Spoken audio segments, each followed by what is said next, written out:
we're excited to talk about backpack funding. There's a lot of different terms and names for it.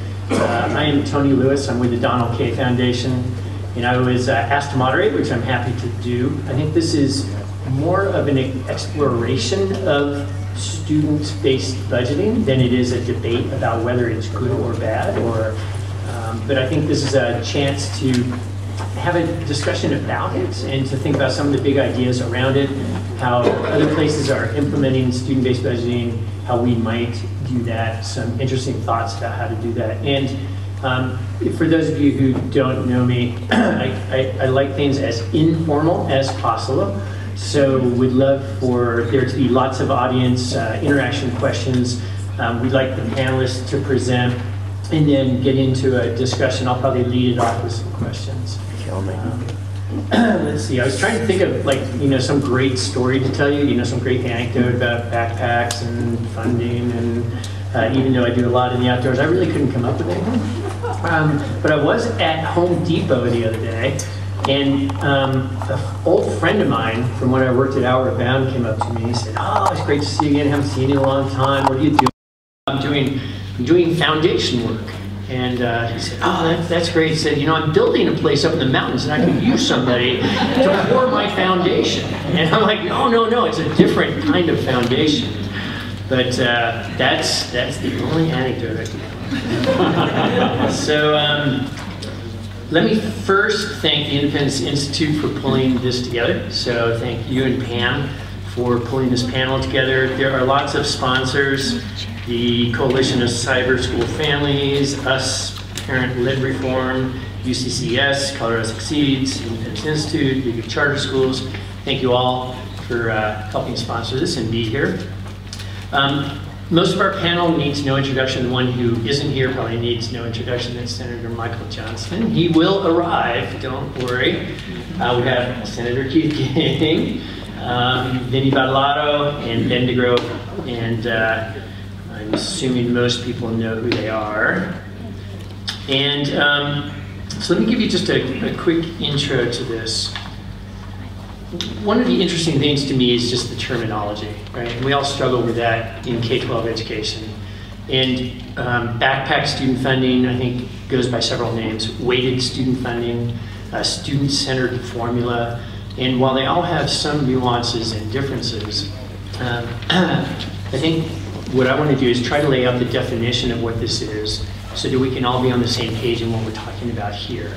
We may get into some variations of that, and I think that's great, but I at least want to talk a little bit about what is this so we're on the same page going into the discussion. All of these terms mean that let dollars follow the student to the school that he or she attends. Okay, now there's different ways of doing that. I think that's some of the nuance. But under a weighted student formula model, schools are allocated funding based on the number of students enrolled, with extra per student dollars for students who need services like special ed, ESL instruction, or other interventions. This also assumes then that principals have control over the dollars going to their school.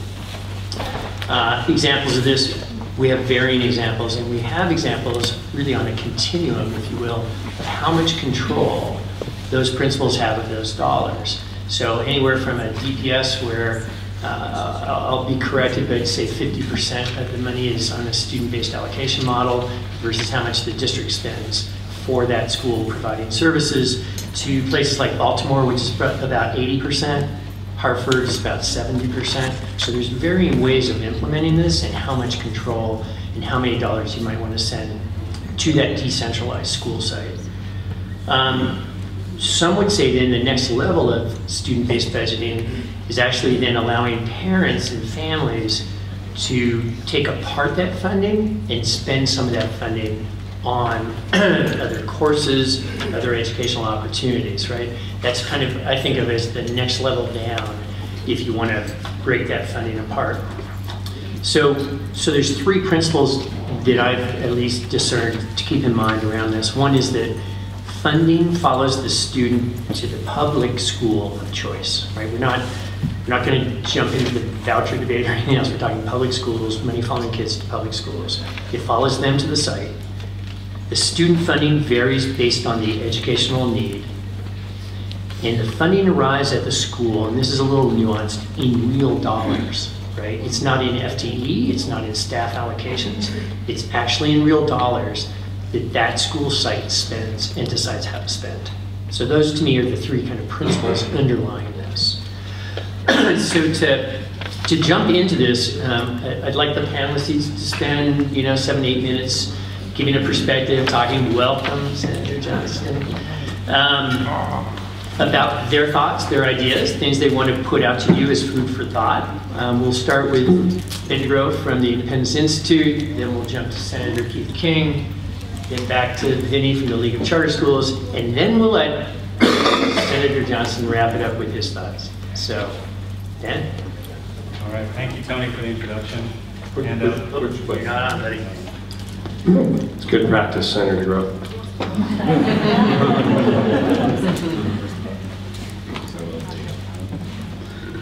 Does that mean you're going to vote for me? It's a very nonpartisan event today, and we appreciate that spirit. I appreciate Tony's introduction, and I want to focus on what he described as one aspect of backpack funding that goes to that deeper level, funding students at the course level. Introducing it with the idea that a lot of people in the room here I know are very intimately involved with digital learning, online schools, and we all hear a lot about the wave of the future being blended learning. And the prediction being bandied about these days by national experts is that by 2020, 2/3 of high school students are going to be taking digital courses as part of their core curriculum.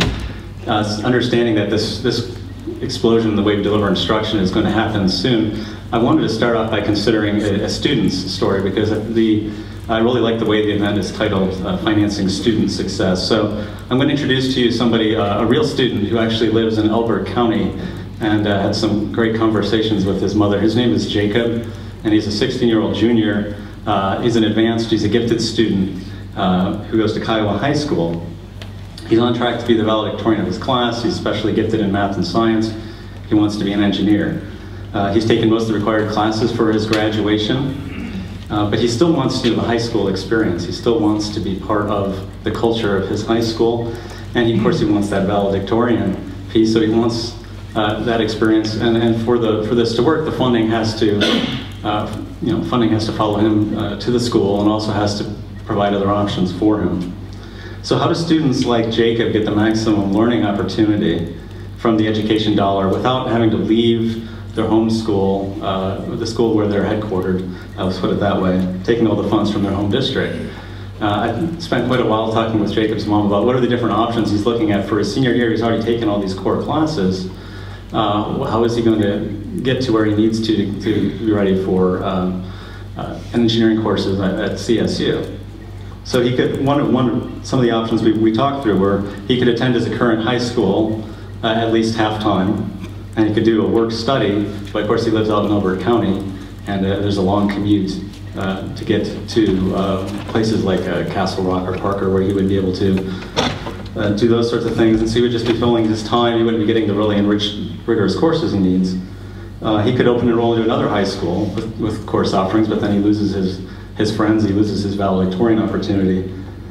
He could take up to 2 digital courses from Pikes Peak Community College. The Kiowa School District, where he attends, has a grant-funded program where they're actually a forward-thinking district in this area of digital learning, and they funded that opportunity for him to take classes from Pikes Peak Community College. But he's pretty much exhausted what's going to help him on his career track towards engineering, so that doesn't really work out very well for him. Finally, he could take online courses at CSU concurrently as a high school senior and get a jump on his engineering degree. But right now there's no way, except for that we know of, for this to be funded except for his parents to pay for it out of pocket. So how do we get to this kind of a system where we could meet the needs of somebody like Jacob, whether it's an advanced and gifted student, whether it's a student who has special needs, whether it's a student who just needs the flexibility in their schedule, and maybe the class they need to take conflicts with another class they need to take. How do we offer that to them in a way that the funding naturally follows?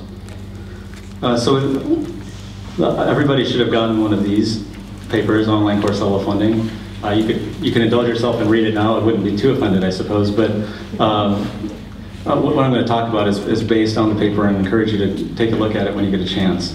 And the focus of the paper is how do we get to a backpack course level funding system in Colorado, looking at the state, our neighbors to the west, the state of Utah, which has the statewide online program, which many of us are familiar with. How do we get there? And so, for those of you who aren't familiar with what Utah is doing, I want to give you a little bit of a sketch. So, this program is about 2 years old, started in the fall of 2010. Dollars follow the high school students, and they can take up to 2 courses digitally in any subject area from a pool of providers across the state of Utah. So any school district, any charter school in Utah partners with a digital course provider and creates course offerings and content.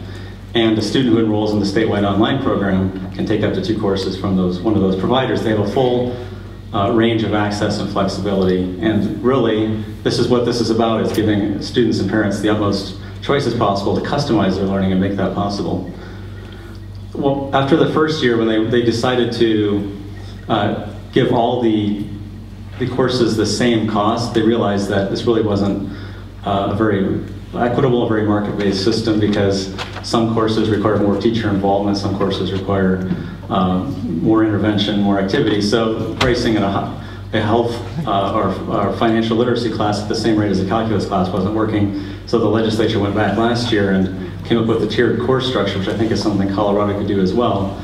And in the paper I suggest some amounts that might work, but those are just hypothetical. So currently, in the second year, the Utah program has about 500 students enrolled, which is more than double from the first year. So about 500 students statewide are taking one or more of these digital classes from a different provider in a different district or different charter school. And the program is on a trajectory to grow at a rapid rate. So who does it benefit? Students like Cherie, who is one of these students I mentioned, where she has conflicts in her course schedule and finds the need for flexibility that allows her to get the most customized learning possible. And then there's Heidi's daughter, who's also a real student in the Utah statewide online program.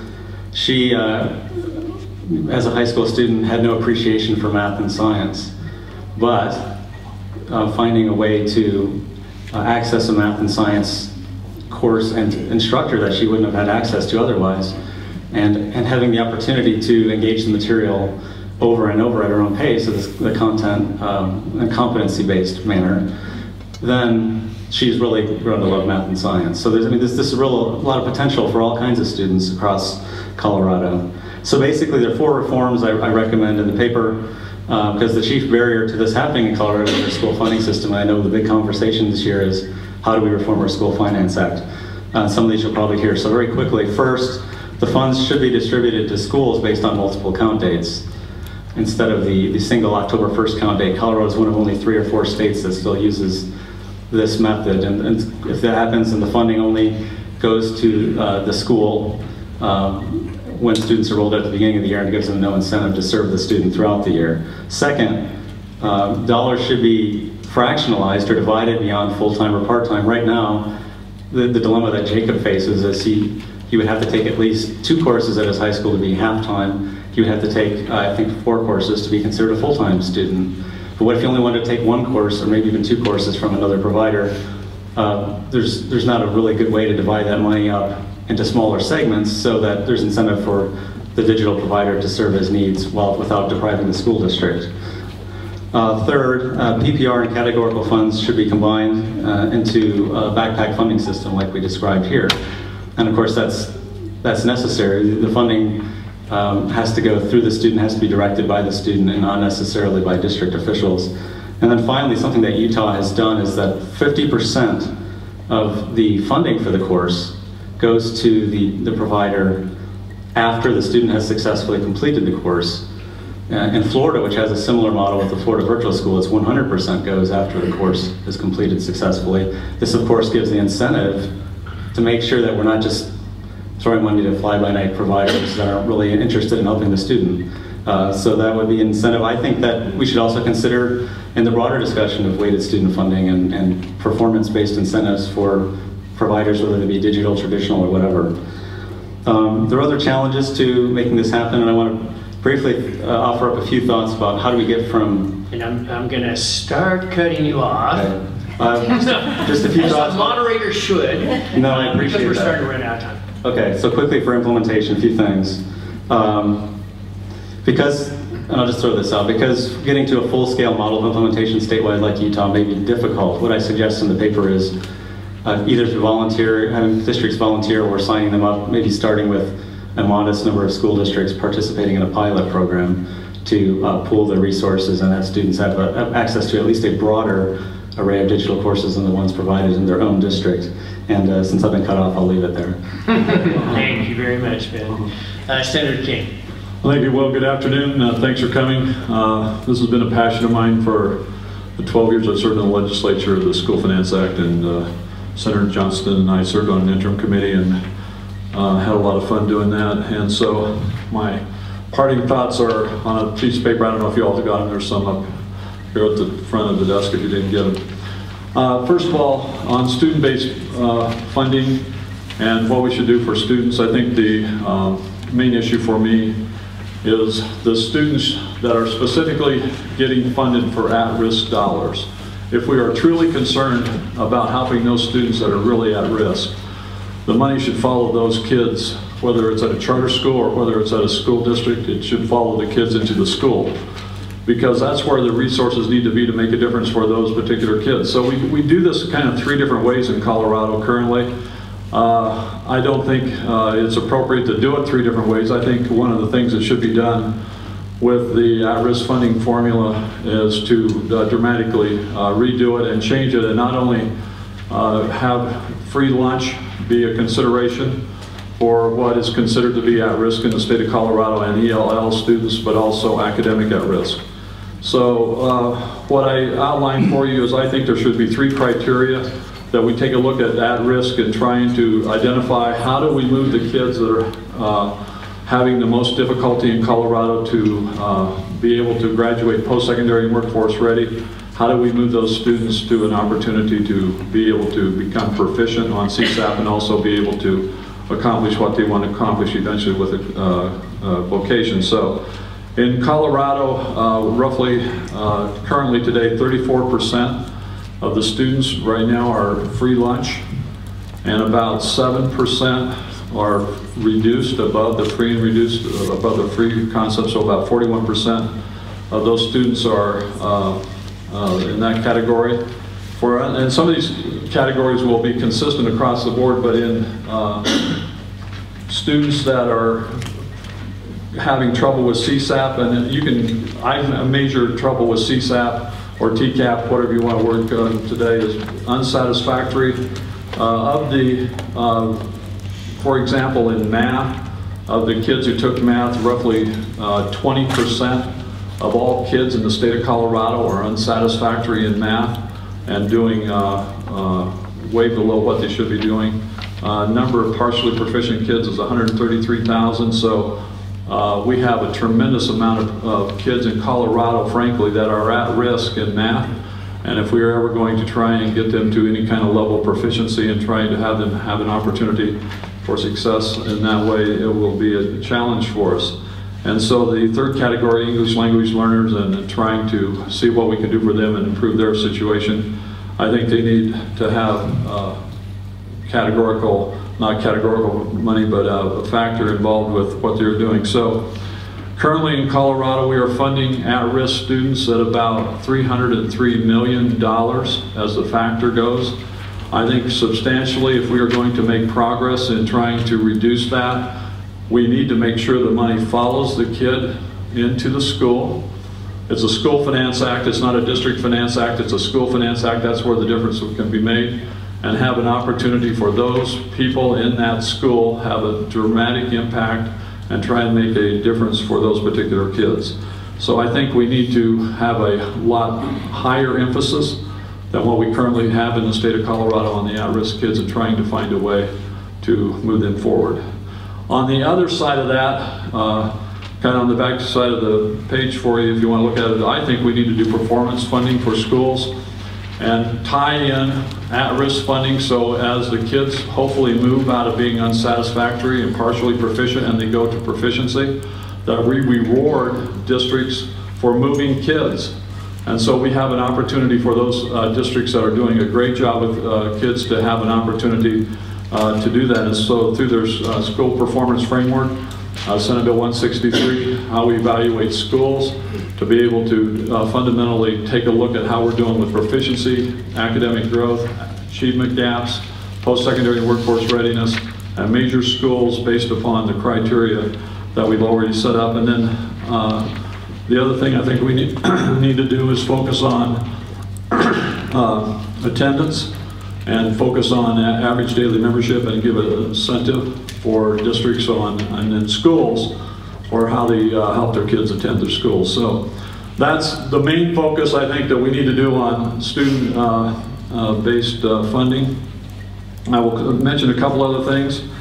I think that one of the things that we need to look at is funding of facilities and how we fund facilities in the state of Colorado, and I think we need to help out districts and schools based upon assessed value of the district and how they are able to afford to do bonds and mill levies, and whether or not they need help with that. I think facilities should be looked at and taken a look at, and if the cost of living factor continues, I think it should be diminished, though I'd like to see the statewide base dramatically increased and be able to protect that for funding source. Once the statewide base goes up, it's protected by Amendment 23. So I'll talk a little bit more later about if there is changes in the basic core, look at how we do Amendment 23 and how we look at funding schools across the state of Colorado through that and the funding mechanism. That we'll talk about that a little bit later, but we'll leave it at that for now. Great.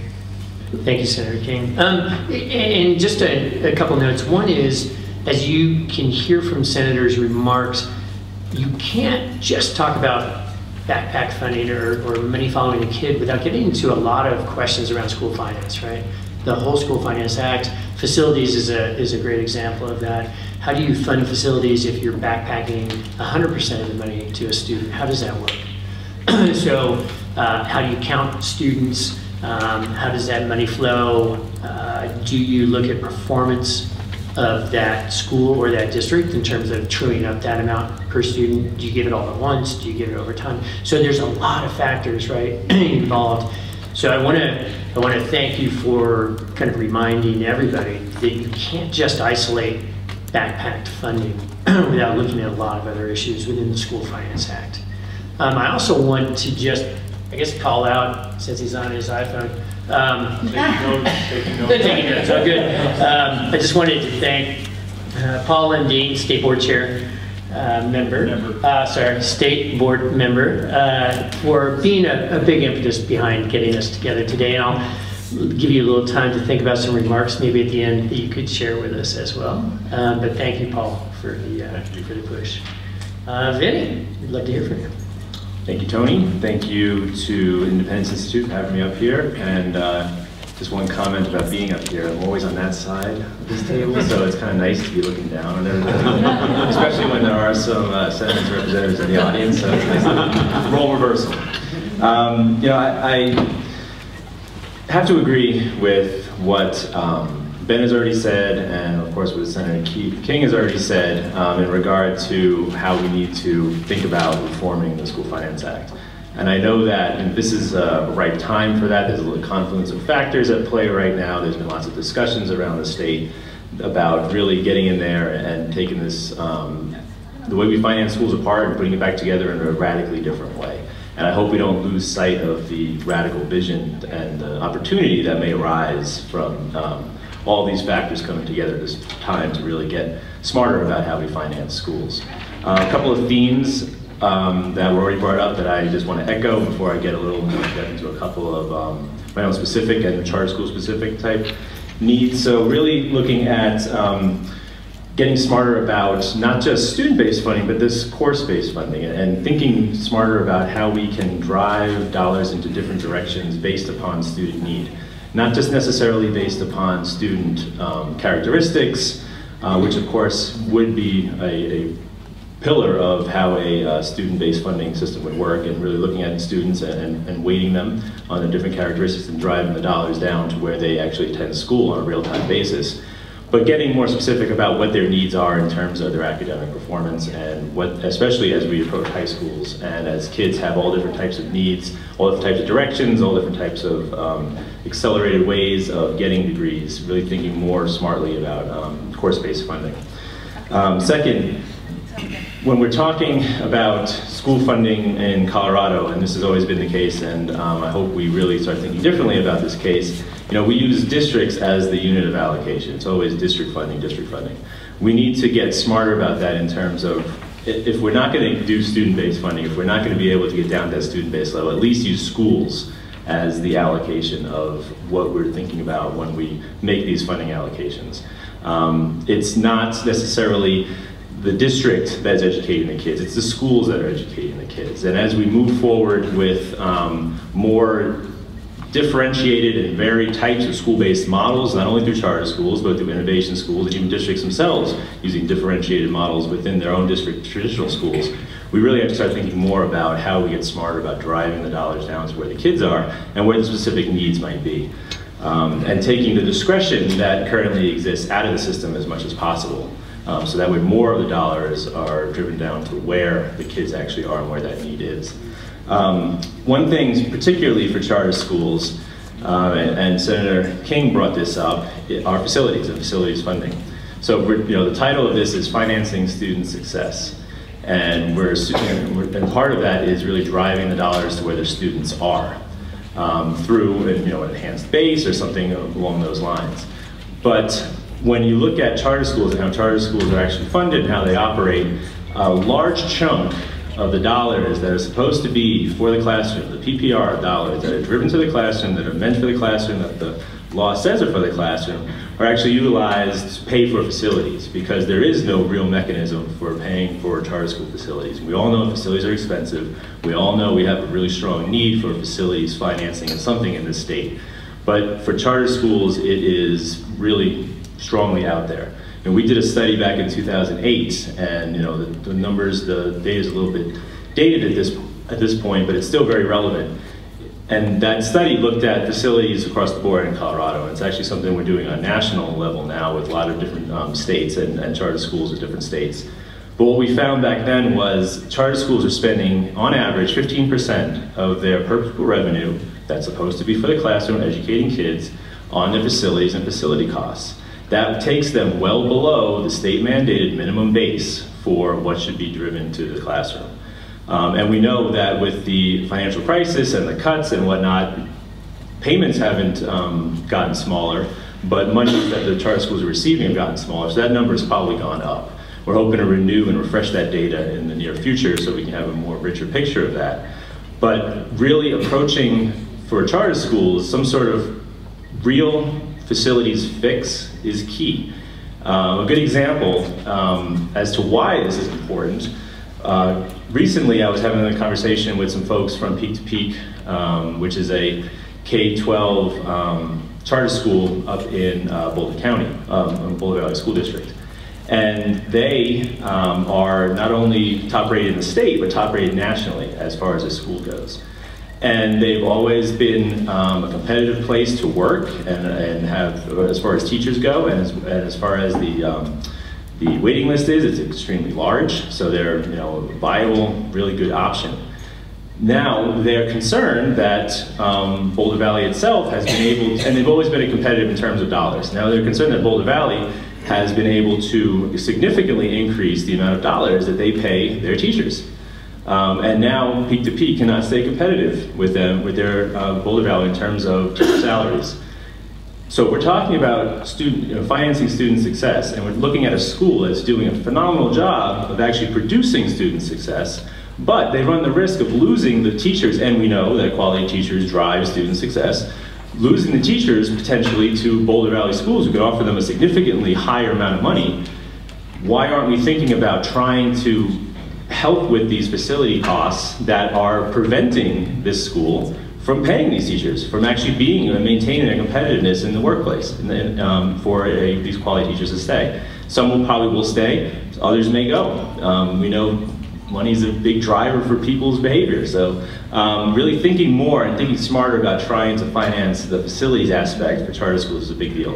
You know, I'm not going to go any further because I know we want to have more of a conversation with the group, but I also have a little one-pager, it was a two-pager up there, that has the ideal School Finance Act from a charter school perspective that a lot of these ideas came from our members, as well as variations as to where we want to see some changes and where we could, you know, sort of the line in the sand, the bottom line where we really want to see these changes happen. And you know, some of these proposals are really bold. I know some of them are pie in the sky, but hey, if you can't go bold, what's the point of going at all? So with that, I'll leave it for the person we're all here really to hear as well. So. Oh, is that me or Senator Johnston? No, that's you. Just checking. Vinny, thanks. If you did bring a handout, Senator Johnston, then I'm afraid you can't speak for long. So, please give us some thoughts. You bet.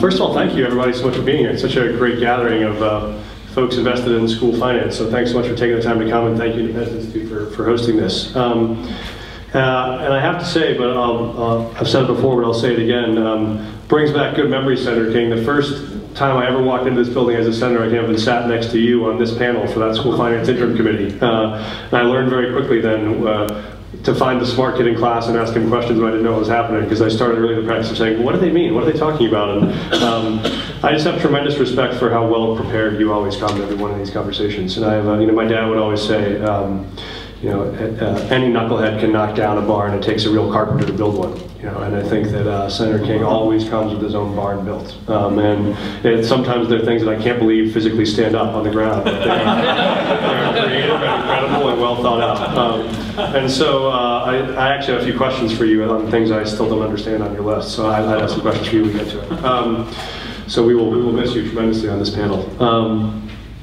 So a handful of responses, and I think, Tony, I'll keep my comments to the issues that were raised on the panel, because there are, as you know, 100 things in school finance we could discuss. I assume the ones that everyone raised on the panel are the most pressing, and so I'm going to start on those. And I think there's a lot here that we agree on, and a lot here that I think is a core part of the proposal on school finance that's in the works right now.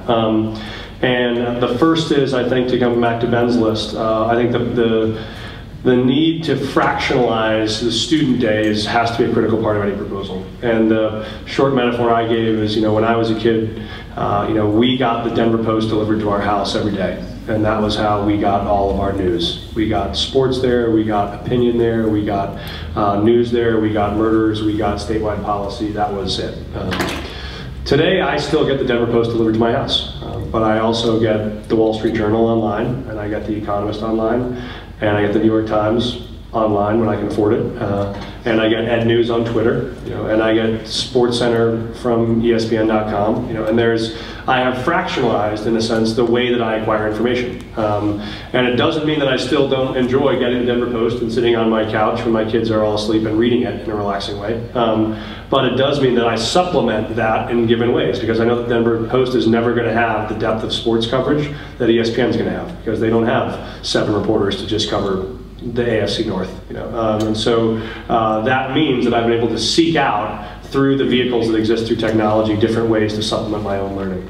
I think it's obvious that that's already happening now for kids and only going to happen more in the future. And so I do think if we're going to build a finance formula for the next quarter of a century, we have to build one that enables kids to be able to access content where they can find it the best and the easiest. And we know in a state as rural as ours that there are a lot of kids, if you're in the San Luis Valley and you want to take a Japanese or a French course, it's going to be pretty hard to find an instructor in your district with 150 students to get that done. And we also know that that doesn't mean a kid who's 17 years old in the Valley and wants to take Japanese shouldn't have that chance. And so I do think, just to agree with Ben, one of the key changes here is to move from currently basically, to be crude, a student can only be cut into 2 pieces right now. They're a full-time student and they're a half-time student. If you're at 98% time in a school day, you are now a half-time student. So if you take 7 courses out of 8, we fund you at a half-time basis, which means you have districts who always talk about how they have to inflate students' course schedules just to be able to, I mean, not they still go to the courses, these are not falsifying information, but they add course schedules even the kids don't need in their junior or senior year because they need to make sure and maintain certain chunks of funding. The ability to turn that to cut a kid into 4 pieces or 6 pieces, and then for a child to be able to say, I'd like to be able to take Japanese online, or be able to take a community college course, or be able to take welding that my school doesn't offer, means it's easier to fractionalize the funding that goes along with that, and now a kid has dollars that she can spend in a course that she wants to take for content she maybe can't find in her own building. So I do think that's critically important, and one that we're working on. I'd tag the question of how do we handle the funding there? And there are folks here who will know this better than I will, but there are some who argue it still makes sense to have those dollars go to the district, and then the district connect that student to a service, even say it's, for instance, an internship. Right? If you have a student who's going to do an internship for 1/6 of her day, 5 days a week, there is still going to be some role where there is an adult at that brick and mortar campus who is helping supervise, maintain, develop that internship. And so there's probably still some fractional amount of the dollars that go through that system that ought to be left to the district as well. I think the same has been true for us in concurrent enrollment. Even when we have kids concurrently enrolled at community colleges, there are still teachers of record in my building as a principal in Thornton that are helping monitor, supervise, support those kids, follow up. And so I think that there is still there's a shared cost mechanism there, but there's got to be a way to fund both of those outcomes. Second one is, I think this is the notion of mobility and of access, I think, is why, as Senator King mentioned, the idea of an average daily membership count date rather than a single count date is so important. And for folks in the online community, and Heather's here, I've talked about this before, I can't tell you how many times I, as a principal, had a really tough kid who I spent months and months and months tracking down and going to his house and trying to keep from being truant and trying to get him to complete his coursework. Then he'd finally come in and sit down with me and his mom would say, you know what, Mr. Johnston, we've decided we're going to go to an online school. And then we know you're going to get one of our toughest kids who we've been struggling for months to serve, and you're going to have to try to find a way to serve him virtually, and you're going to get him in February when the October count's already over and you'll get no dollars for him. And so whether that kid is moving across districts or from traditional to online or to hybrid, I think that for us to create a system we want, which is when you see that tough kid walk in your door in January, whether he's walking into your online door or into your real door, what we want is a system that says, work your tail off to find a way to serve that kid best, and we'll make sure you get the dollars to do it. What we have right now is a system that says the opposite, which is, it was hard to restrain myself from the impulse when that kid walked in my door in January to say, have you thought of Thornton High School? It's a great place, just down the street. You should go check it out. Right? I mean, it's just human instinct. When you have a kid that walks in with tremendous needs and no resources, we put good people in bad situations. So I think that's why membership count change is so important. I also agree with the argument made by a couple people on the panel that you want to look to simplify some of the weights and categoricals and put more dollars into the base, which gives districts more flexibility about how to use dollars. I'll talk to rural soups who say, yeah, you give me a categorical for gifted and talented that's $127. How am I going to run a program $127? What I could do is build a more comprehensive system in the school where we have enrichment pods within some of our courses that offer chances for growth for kids that want to take them. That's a real district-wide program. The idea that I'm going to do something with $127 for 3 kids doesn't help me a lot. So I think that also makes a lot of sense. I can't read my own handwriting sometimes. The idea of funding, do we do some sort of online course funding before and after completion? I also think makes a lot of sense. The one thing we have to be careful of, I think, is how do you make sure we're not incentivizing low standards for completion? Because if you only get paid if the kid passes the test, there's a good incentive for you to say, whatever our end of semester course completion is, let's make that a lower bar so we make sure we get paid. But I do think that sort of standards-based outcomes as opposed to seat time-based outcomes, especially an online setting, makes a lot of sense. To the two quickly that I think maybe I don't disagree with, I just think we're not able to do right now in this context. Maybe I do disagree. But this is the one I disagree with you on, Keith, because I've thought about it a lot, and this is the advice I've gotten from people who know more about it than I do, which is the question of performance-based funding, which is, do we create a system? A lot of people think it's reasonable that if you do well, you should get more money. And if you do poorly, you should get less. That's sort of the principle that capitalism is built on. The challenge, I think, in a school model for doing that is you take everybody who's at 50%. And if you drop from 50th percentile down to 40th percentile, so you're getting slightly worse, but the bottom hasn't fallen out yet. What's going to happen is we're going to put you in a vicious cycle where as you do slightly worse, we're going to take more and more resources away from you, which causes you to do slightly worse, which we take more resources away and you do slightly worse.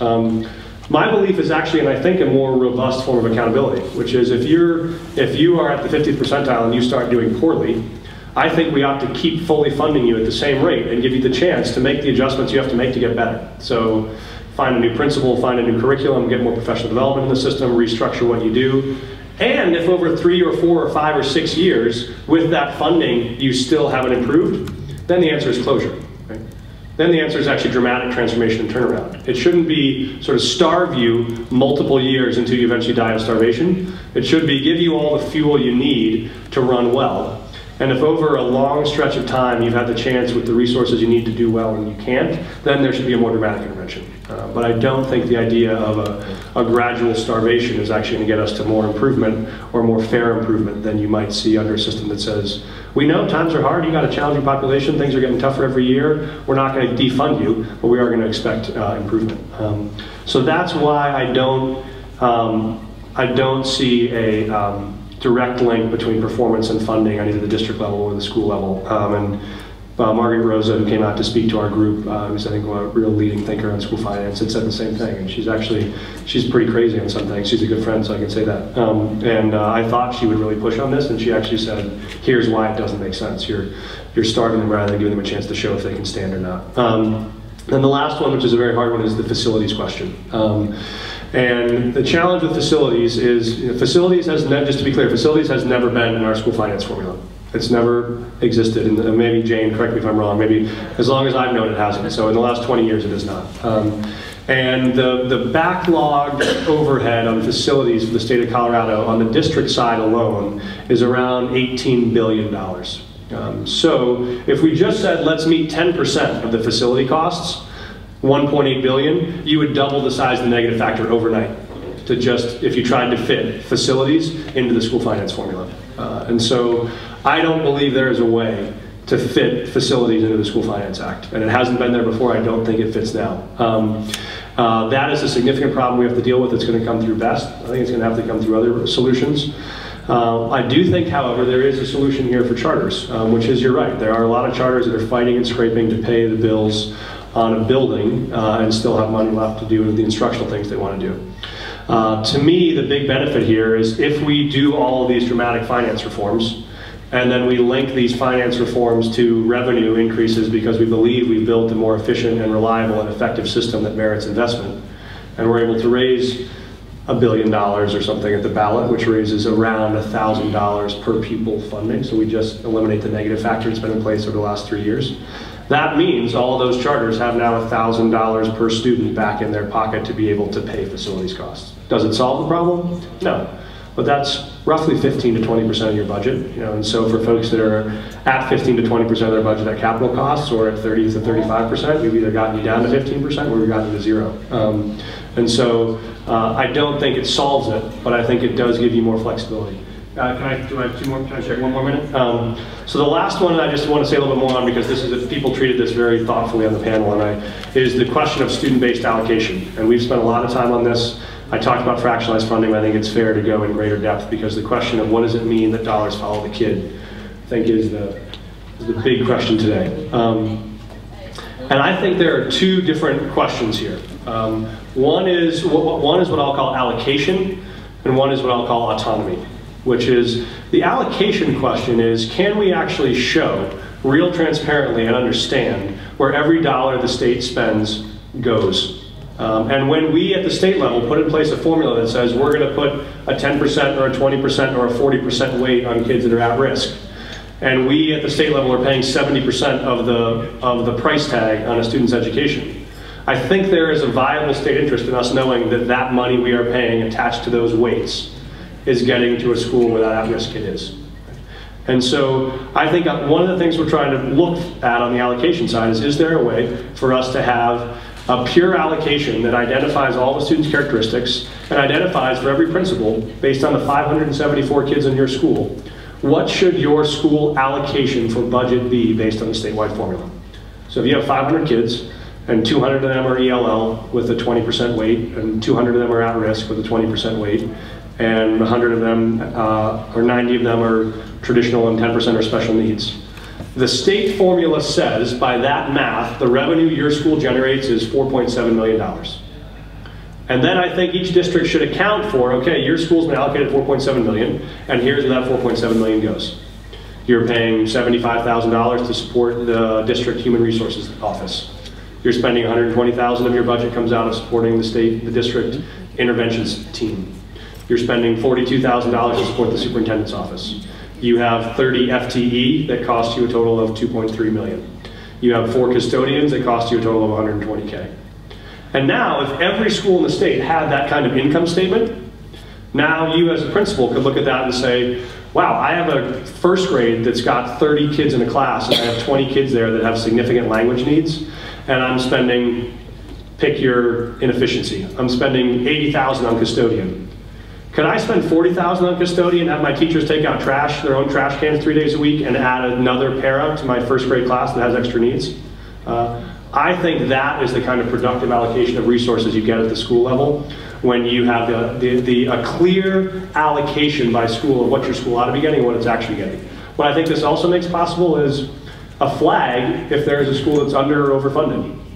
You know, if you have in a district 2 schools, one very low income, one very high income, and the high income school is in a neighborhood with folks with a lot of political influence, and that means they have over time kept the 2 center-based programs and kept the jazz program and kept all 3 of the district's best extracurricular programs.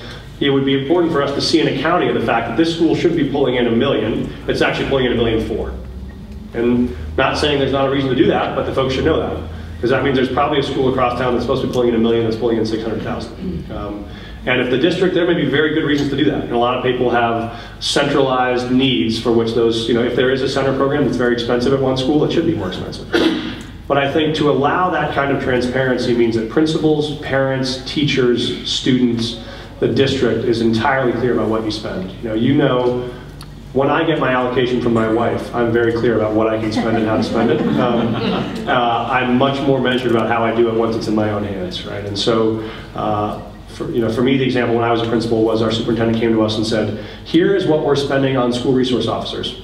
We spend $160,000 to have 3 policemen in your 2 high schools. Does that work for you? Or what would you rather do? And we thought, wow, you never asked us that question before. So the 3 of us principals got together and said, what we really need are some counselors and social workers to be doing interventions with these kids before they get to the point that they're getting ticketed. So could we get a half-time SRO and buy 2 full-time social workers who are now full-time in each one of our buildings? And went to our teachers, we sat down, we talked it through, they said absolutely. We hired 2 great social workers. And you could bet on any Monday morning, if that social worker wasn't there at 8:05 when my 9th grade English teacher had a meeting set with her kid and that teacher, I knew about it and the social worker knew about it. Why? Because we jointly made the investment to spend those dollars on that resource. We knew exactly where it was going, what it was supposed to do, and how it was going to help us get results. And so I think that is the change that's made possible by transparency. And quickly. Yes. Number 2. Number two is autonomy, which is, and Jane and I have talked a lot about this. I think there's a valid constitutional question of, so that is how dollars are allocated. The second is, can you actually force a district to send all of those dollars to the, if I'm a principal with 500 kids in my building, that means I generate, call it $4 million in revenue. Can you, from the state, mandate a system where a superintendent has to then write me a check for $4 million as the principal and say, spend it as you wish? I don't know that that's possible, nor do I know that that's best practices. What I do believe is you now have choices in this state. If you are a school that wants that kind of autonomy, you have 2 options. One is you can be a charter, which gives you full autonomy over that. The second is, thanks to the work of other folks on this panel, you could be a district school who says, I want that autonomy, and you could become an innovation school. You can vote to say, we want freedom from the restrictions of the district obligations, and we're going to vote to become an innovation school. Which means I see this as gradations, where at a charter, you're 100% student-based allocation. At an innovation school, you might be 70 or 60 or 50% student-based allocation. I think in the district schools, you know, we have places like Douglas County and others where they're doing it very dramatically. Cooter, Pueblo 70, Denver, Mapleton. I think our role here is probably going to be, is there a way for the state to incentivize or to encourage districts to do that? I don't know that there's a way for the state to mandate the actual distribution of dollars to a school. So that's, sorry, too long, but that's my thoughts to what I thought were very great questions raised by the panel. Great, thank you. If you all are like me, you have probably 1,000 questions, and I also want to give a chance. I want to make sure that you all get a chance. I'm not gonna launch into my own questions. It's easy to do, but I want to make sure that if you guys have a few questions of your panel members, that you have the opportunity to ask those. Yes, we have a volunteer. I have a question for Senator King. I thought so. Can you talk more, Senator King, about on the back on this proposal for funding? You talked about if the state ed fund was increased to 1.2% of personal income, it would fund the negative factor. Can you, I'm not sure I understand totally what you mean by how that would work. The negative factor supposedly is 1 point $1 billion. Yeah, billion. 1.1. So the issue that I've always had, if we are going to raise money, and I say that, I'll say the if we're going to raise money, is the fact that with the pressures on the general fund, how fungible does the money become? So to me, if the ballot initiative goes forward, if it's going to have any legitimacy about how it's going to raise money for education as opposed to going to Medicaid or everything else, the money has to be funneled through the state ed fund. And to do that, right now we do 1/3 of 1% of the personal income goes to the state ed fund. If you take it up to 1.2%, you roughly would raise the money that is necessary to guarantee whatever source you get the money from, whether you took it from other expenditures in the state government or you raised the money, that would take care of the negative factor. And to guarantee that it stays in the education, K-12 education, you would have to do two things. You would have to bring back the maintenance of effort that is required under Amendment 23, which is no longer being required, and you would have to put the money in the statewide base because the statewide base is protected and cannot be taken out once it's put in. And so that would make a lot of sense in relationship to just raising the statewide base and eliminating some of the factors and putting that money there, because then it's not possible to take it back out once it's been given.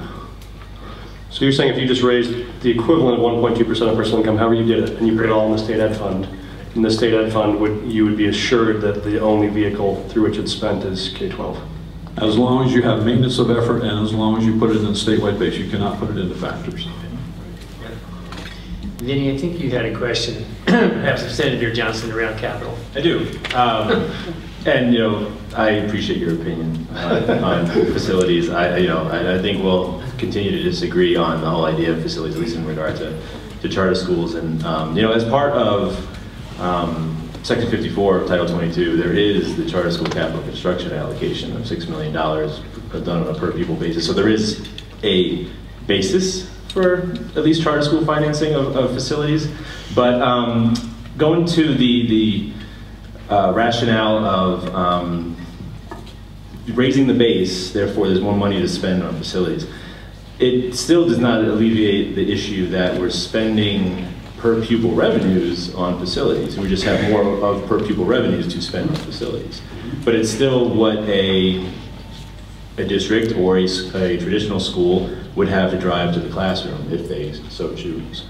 But so you're not really, you may be increasing those dollars, which is great, but you're not fixing the main underlying issue that per pupil dollars are being utilized for facilities costs in a dramatic way. Can I ask a question? So are you proposing then solving the capital construction problem for charters in the School Finance Act, but not for district schools? Well, from my perspective, I think there's more of a need for solving it in terms of charter schools over district schools at this stage. Districts have the ability to go to their electors in a much more easy fashion than charter schools can, particularly CSI schools, Charter School Institute schools, that cannot go to the electors unless it's a statewide question for one individual school. And there's no capital financing at all for these schools other than that capital construction allocation. You know, when we look at Next year marks the 20th anniversary of charter schools in the state. That's when the Charter School Act was signed, 1993. We have a whole array of things to recognize that and celebrate that factor. But over those 20 years, we've seen charter schools grow from a humble beginning of 2 schools to over close to 190 schools right now. Many of them, if not most of them, knocking it out of the park. And we're still treated in the Finance Act in regard to a lot of policies as second-class citizens. And at this stage of the game, I think it's time to recognize the achievements and accomplishments of charter schools and then provide that fiscal equity with what district schools are currently able to enjoy.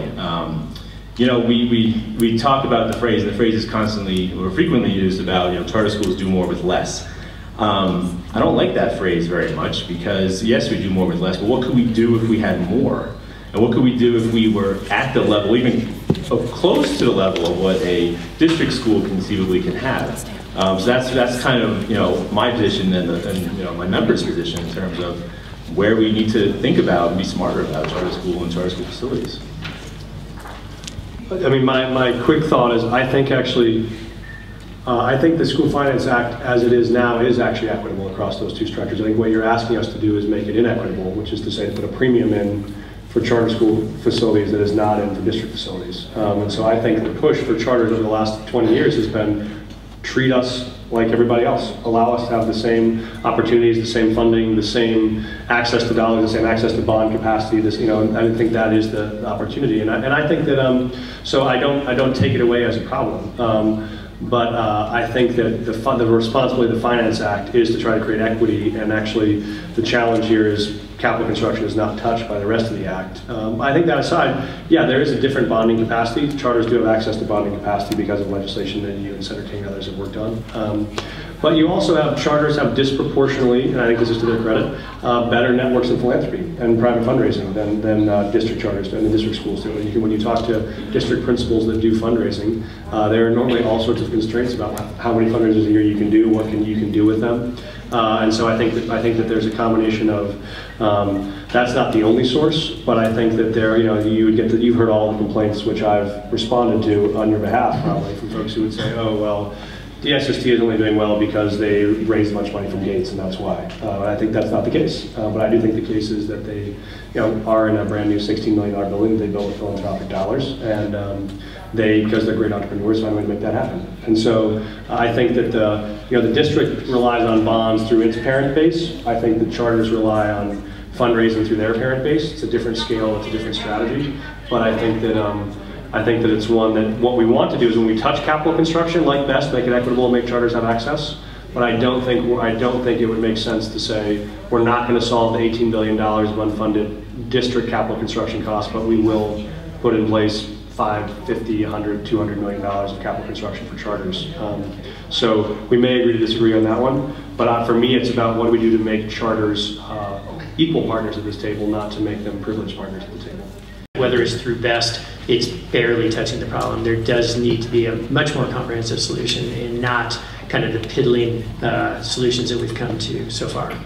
And if you don't go down that rabbit hole, yes. I'm not going to talk about facilities. But I did have a quick question for Senator Johnston because about the idea of performance-based funding, and conversations with Dr. Marguerite Rosa about the difficulty or the improbability of it from a negative standpoint as far as even negative incentives. Do you see any way to incorporate positive incentives in a performance-based way to schools or school districts that are clearly raising student achievement and growth? We do, one component that was envisioned in the original layout of the school finance proposal was the creation of an innovation fund, which would be a pot of new dollars that would be held at the state level for districts or schools that were doing innovative and successful work and wanted money to scale those practices, but that would be based on more, because if you have a great instructional program that you're working well and then you do it well, we don't necessarily need to give you more money to keep doing the same program well. But if you're doing a great instructional program, but what you'd like to do is actually add an extended school year or extended school day, or you'd like to be able to add a new hybrid learning component to the school that's not there yet, that would take new layout to build, the goal would be to have a fund that would help you to do that. So it wouldn't be pure performance-based, that every school that gets X performance gets more funding. But it would be a pot of dollars that schools who are demonstrating success or have an innovative plan to get there would be able to access. So that was our alternate proposal. Great. Let's take some questions from the audience. And if you would just raise your hand and then give us who you are. I think we're going to have to yell out the questions because I don't think there's a traveling mic. Randy. Yeah, Randy DeHoff, School Academy, and I'm excited and encouraged about what you've outlined so far about the way you're thinking. I think that a lot of us were hoping to hear stuff like that. My question around when you talk about rural districts and schools being able to enable that kid to take the online course at CSU or community college or from other, what have you thought about would incentivize districts for doing that? Because, for example, now most of the rural districts are pretty open about that because that's really the only accesses their students have to those higher level courses. Districts like Jefferson County, if kids start taking courses online or concurrent enrollment or that impacts personnel and staff, and it's much harder in Jeffco to get permission to take those courses than it is in some of these other districts. So have you thought about how you would incentivize districts to allow more students to do that? So if you fractionalize the PPOR, then do you incent or mandate districts to implement that fractionalization? So Randy, I think I'm going to ask you the question back because I think you have a better answer than I will. But I'm going to tell you the current roadblock we're at, and I'd love your advice on what you think the right solution is. So there seem to be two options. One is you fully fund the district for a full PPOR, and then allow the district to help that student find options to take additional courses in the school or at community college or online. I think one of the trade-offs could be, like senior year is a big challenge in this because a lot of kids are considered half-time students.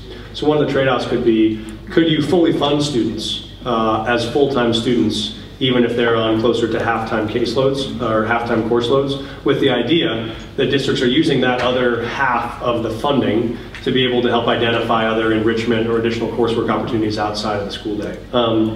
Again, what that encouragement looks like, we'd have to think about, because I think that if I were the superintendent, it's in my pure self-interest for that kid not to sign up for other courses, because if she doesn't, I keep all the funding. If she takes two, I lose some of them. So I would think the incentive would be, you'd want to have districts still be able to keep a fractional amount of the dollars to administer any of that work. And then I think you'd probably want them to be able to be their own vendor, right? So like we would do a lot of concurrent enrollment courses on our own campus. And so if you have a teacher with a master's degree in calculus who wants to teach an online course, you could do that, or wants to teach an on-site course. I think the other one is tougher, which is like if you said that the student could access dollars directly without going through the district, it would be hard to figure out administratively how you would do that. So if you have a senior who wants to take an online course, would they sort of submit to the department centrally and they would pull back 1/6 of the funding from a district that they, it seems administratively harder for me to do it that way. But I'd be curious what your thoughts are on what do you think the right system would be. It's harder, but that's the model that Utah uses, where it's pretty much up to the kid and the money follows. And the kid applies to the state? So the family decides how they want to use that fractionalized PPOR to buy what money course comes approved from the state to the vendor. But how does a kid know How do you if he plan wants it to out go ahead to of sign time? up? Like, does every kid just get 2/6 of their budget to work with? Or, because you presumably have some kids in the class who don't decide to take an online course. Right. So I'm just wondering, maybe you know, Ben, like if I decide to take one and you don't, how do I get access to my 1/6 of funding? The funding is directed through a separate entity. So all I have to do is basically just go sign up for the online course. Right. And then So me signing up for that notifies them. Triggers. Right, it triggers the funding is rerouted. That makes sense. Senator King, I think you have a question. Well, go ahead, Ben. I'll come back to it. Maybe somebody will ask what I eventually am going to talk about Senator Johnston and Atlas funding. So. All right, Dan. So, who are you? Van Scholes from A+ Denver.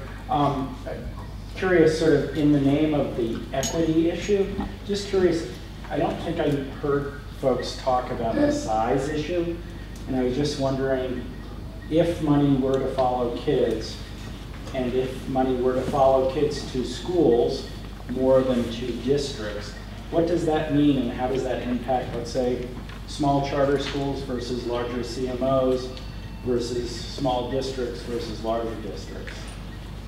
In terms of size factors? In terms of size factors. If you had no size factor. If you, well, yeah, or is anybody arguing for size factor up here?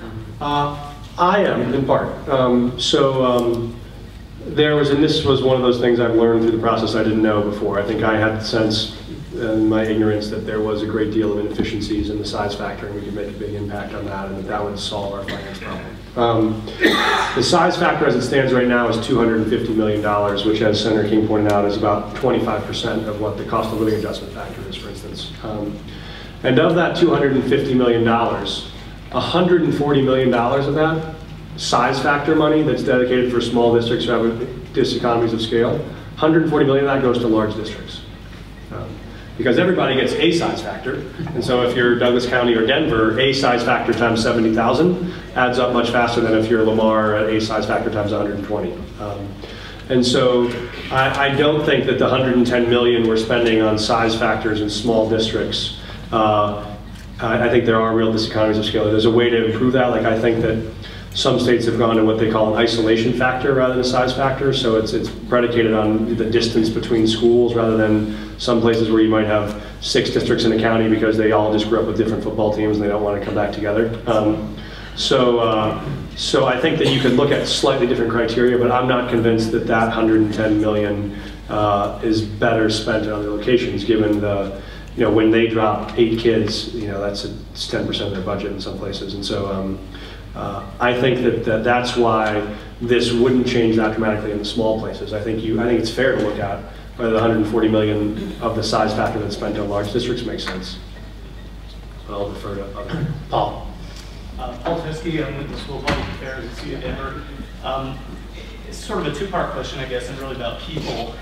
When the idea of pushing most of the money down to the school level, to me, makes a lot of sense. And one argument is if there's economies of scale from the district, true economies of scale, you can buy that back. You can, smart principals can figure that out by trial and error.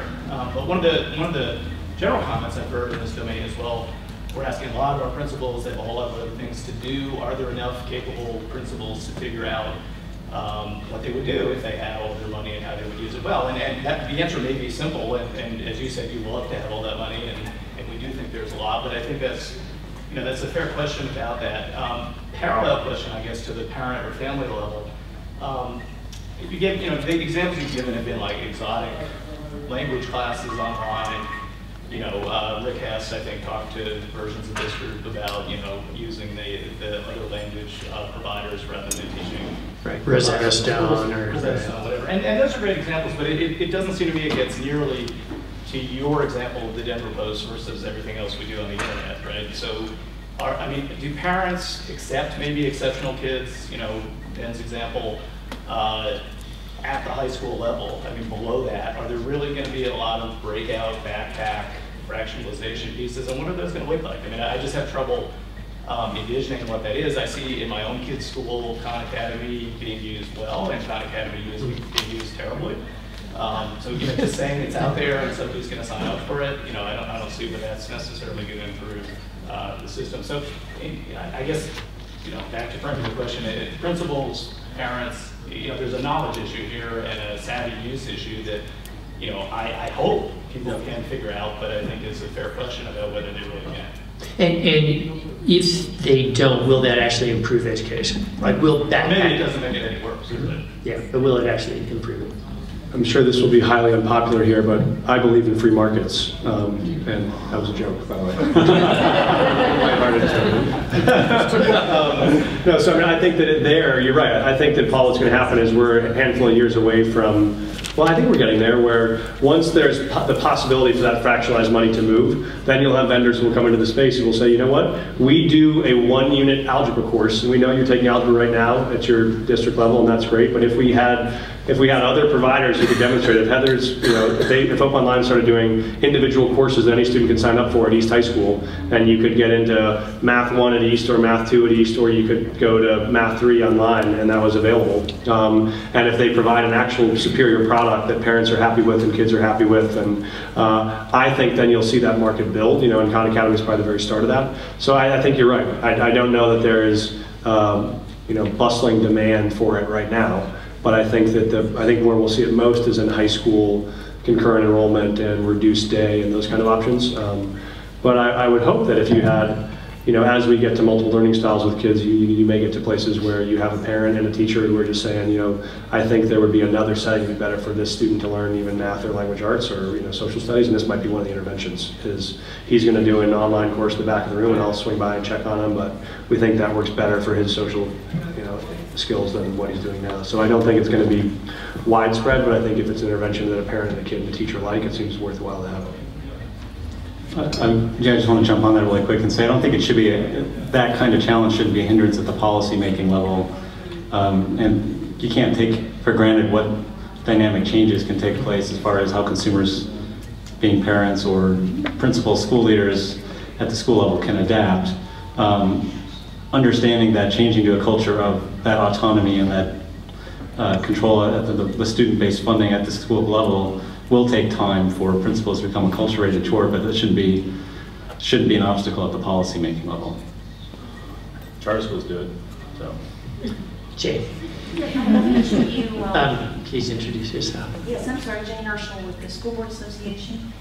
Would each of you address, in light of your various proposals, that if we go forward with backpack funding, the fact that the typical child's backpack will be lighter in dollars because of what he or she contributes to special education, and that is sort of eating the lunch of school district budgets. So would you address that?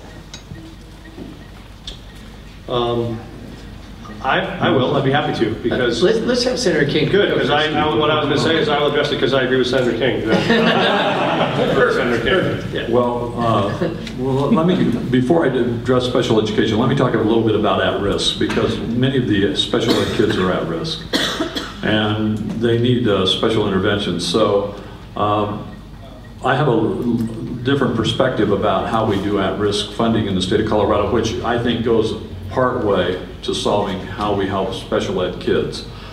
And that is the fact that if the funding is not following the child, and especially charter schools, if they are only going to get the at-risk funding based upon the proxy that exists today, which is free lunch based upon the self-identification of kids of free lunch, then charter schools are underfunded for special education in the state of Colorado over $6 million just because we use an inappropriate proxy.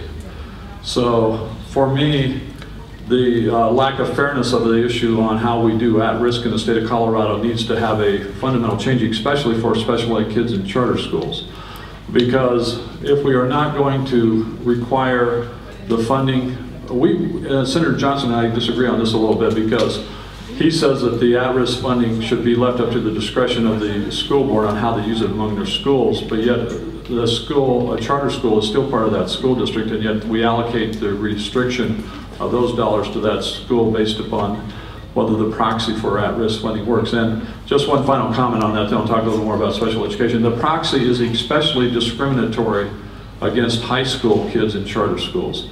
And I run Colorado Springs Early Colleges. I have 600 kids on my campus that attend our school. I have 200 kids that are on Pikes Peak Community College campus every day. They don't ever take a free lunch at my school. They don't even fill out the form because there's no incentive to fill out the form. So I don't even have an opportunity for them to do it. I have another 200 kids that are taking college level courses that rarely are around for free lunch. And so my proxy for the kids that I would like to do, whether it's special ed or tutoring interventions or all that type of stuff, is dramatically underfunded because of the way the proxy works. So I think it needs to be fundamentally changed, because high schools don't even do a free lunch proxy. They take the K-8 and average it and then put it out over the 12. And fundamentally change towards academic performance? Well, it needs to be multiple factors. Free lunch is not just enough of a factor. ELL and the academic performance of students is by far a more fair proxy to be able to accomplish what we need to for kids. As far as special education, I do think that it is underfunded, especially at the high cost area.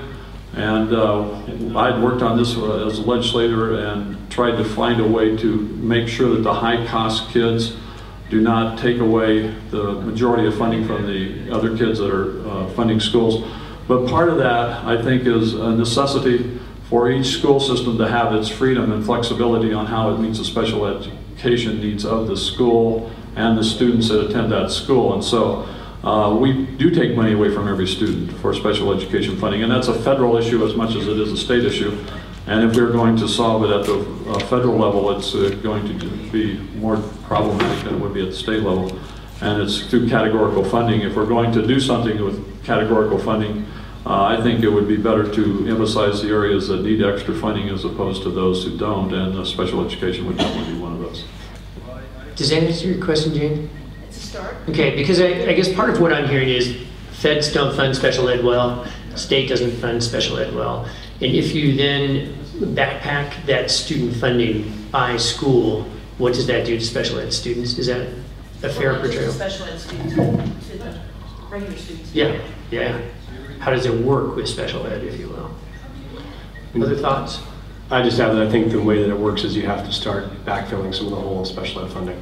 And I think that it is, as you said, Jane, it's not as if that $575 million hole is just picked up by districts finding money in the couches. It just means that you take $575 million from the 88% of kids who are not identified special ed, and they go from 6,000 per head to 5,000 per head to cover that $575 million. So I think you have to look at ways to meet more of our state obligation on special ed funding to districts. And then I think you give them the ability to provide those services in a more effective way.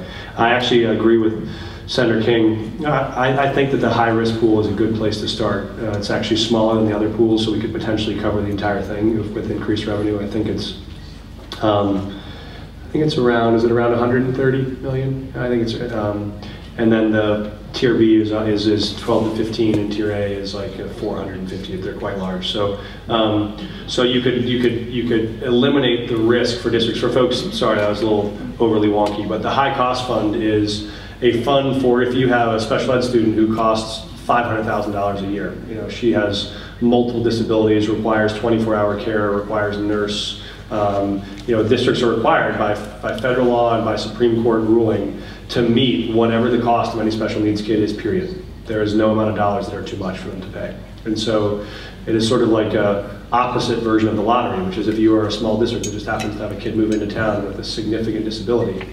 A lot of our rural districts will tell us a lot of families with kids with most significant disabilities will choose to move to rural communities because they love the fact that it's a small town, everybody knows each other, people look after their kid, it's a really warm environment, but that means you got a 180 student district with $1 million child.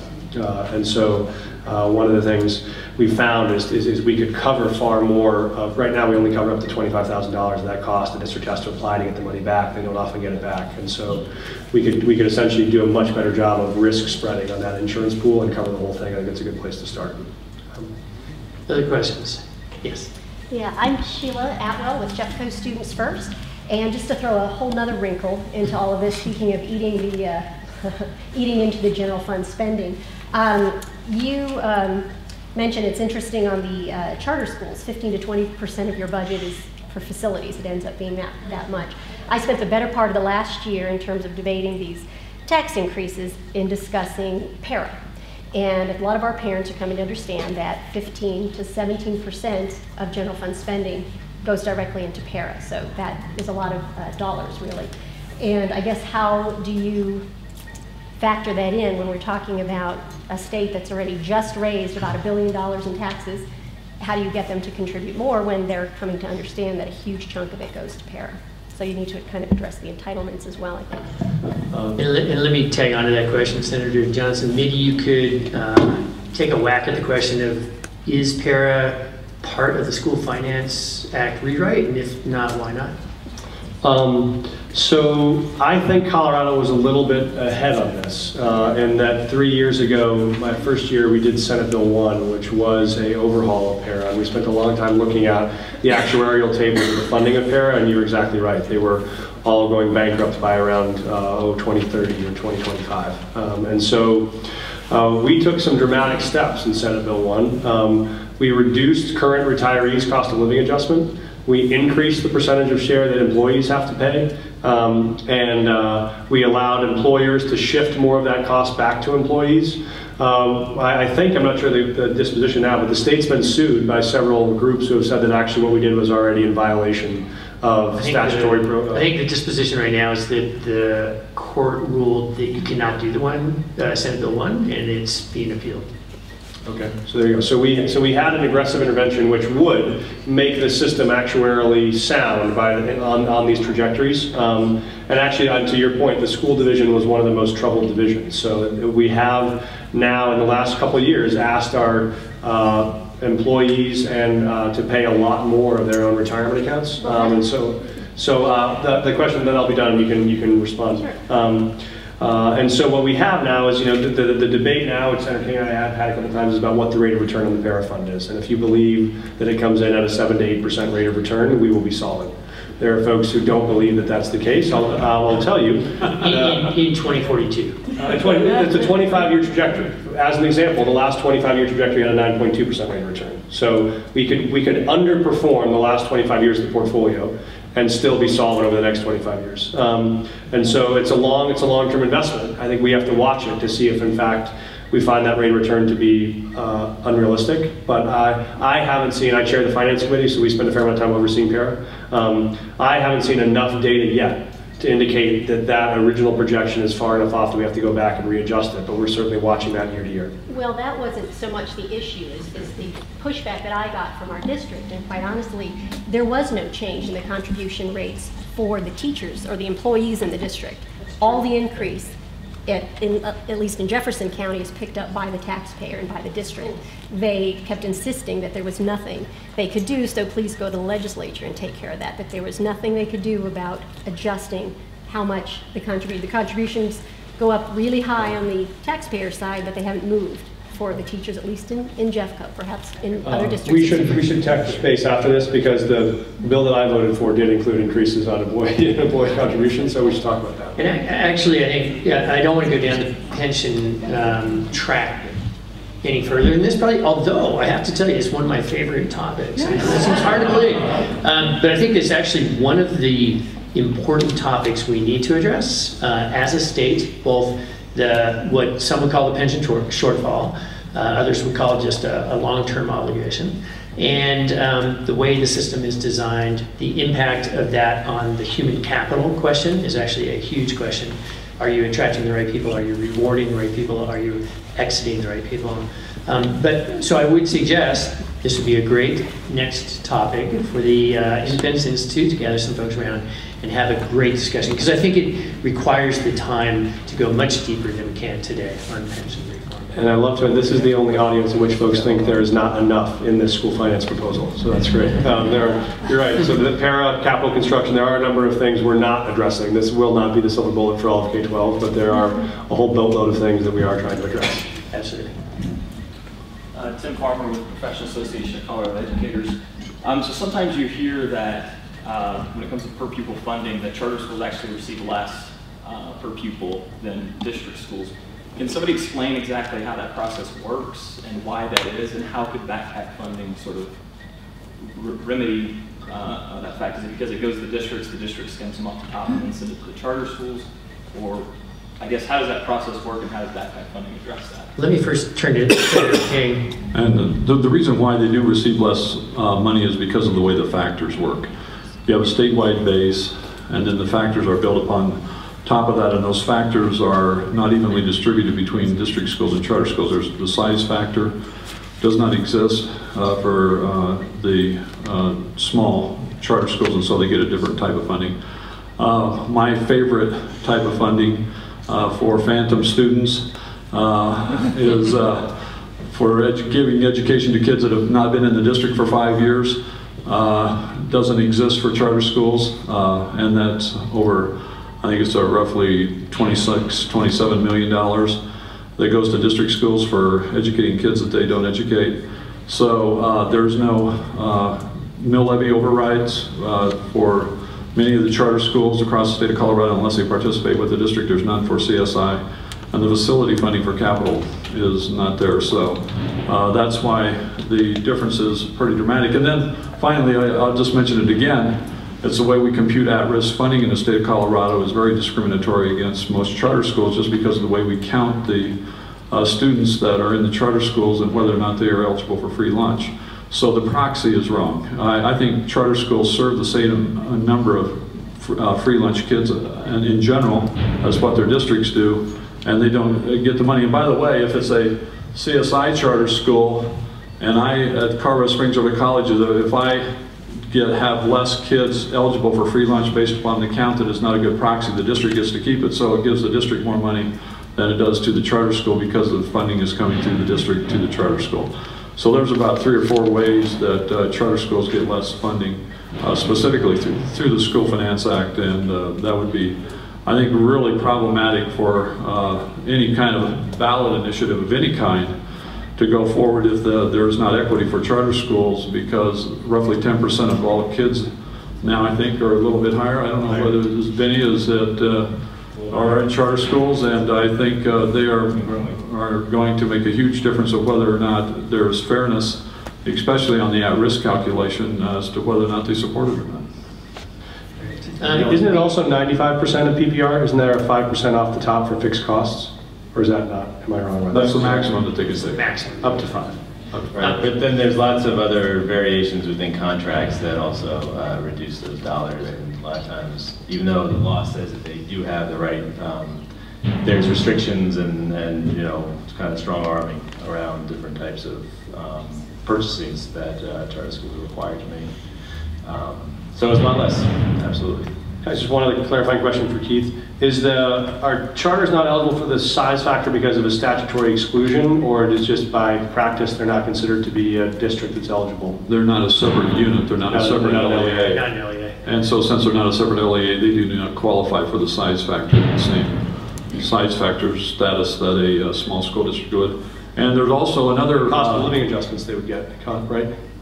Well, that only flows through the district. So a CSI school wouldn't, but a district school would. Right, and I think there's another one that they are not eligible for either, Liam. I know the small attendance centers, I think only flow, they can get small attendance centers, okay. Leanne, you had a clarifying point, I'm sure. Yeah, and I would, excuse me, Leanne M. School Finance at CDE. And so just a point of clarification, Senator King, that the factors through on top of the base funding that adjusts the per pupil funding for the districts, that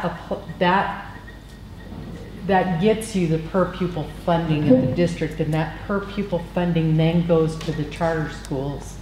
But I think what I hear you saying is that if it were to potentially be more beneficial to a charter school, you would actually run a charter school through the school finance formula and apply them separately outside of the district and apply factors and all of that to the charter school. And so it wouldn't be the same per pupil funding that maybe a district gets, but you would almost run them outside of the district, and that could generate a different per pupil funding for the school. Correct. Am I hearing that correctly? No, CSI doesn't work that way, but you are correct. And Frank, in fact, we did that somewhat last year with the BEST funding. We created, there were, I think 5 or 6 factors for districts on how they qualify for the match for funding, and we changed those in a bill that I ran, and I think we changed 2 or 3 of those factors and created a different set of factors. In fact, I think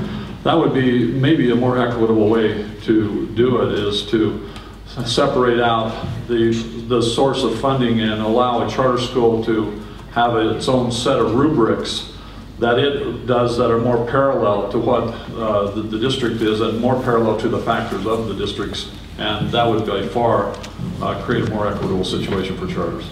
Okay, but currently the per pupil funding that a district gets is currently equal to the amount of the per pupil funding that a charter school would get under the current structure, but then there are all the other contract issues and well, the 5%. What about CSI? It depends on when it was chartered.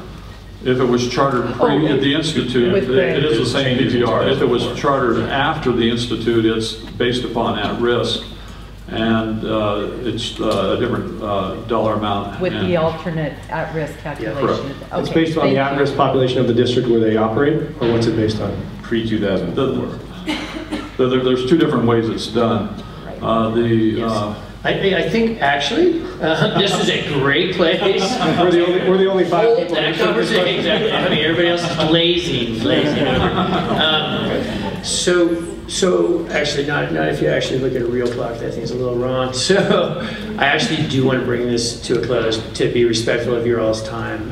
I want to give Paul Lundeen just a minute to say his piece, and thank you again, Paul, for helping pull this together. Absolutely, 1 minute. I see some faces here that I saw across the street earlier today discussing another broad array of complex and important subjects. But I see some faces in the room that I haven't necessarily seen, or in the room, with voices in the room that I haven't necessarily heard in the room about finance, or the School Finance Act previously. And so I'm grateful that you are in the room. I'm grateful to the Independence Institute and all the other folks that were part of this to bring it together. Would like to thank Senator Johnston and Senator King for participating, Tony, thank you for moderating, Vinny and Ben for being part of this as well. And it sounds like we're queuing up another conversation, if I could prevail upon the Independence Institute, perhaps, and Tony. I think actually several conversations. I mean, I may be wrong, but it feels like there's a fair amount of interest around school finance, and there are plenty of separate tracks to discuss around school finance that transcend the school finance initiative or project that folks are working on. So I would certainly put us in the mix as saying we'd be happy to host more conversations like this, somewhat topic specific, but obviously leading into lots of different topics around school finance if people are interested in coming. Well, let's perhaps pursue that, and because this conversation is ripening, and I think you get the title perhaps lead gardener on this ripening process. So having you in the room is important. Thank you for being here as well. Tony, thanks much. Thank you all for being here and participating in this. Thank you, Vaughn. Thank you.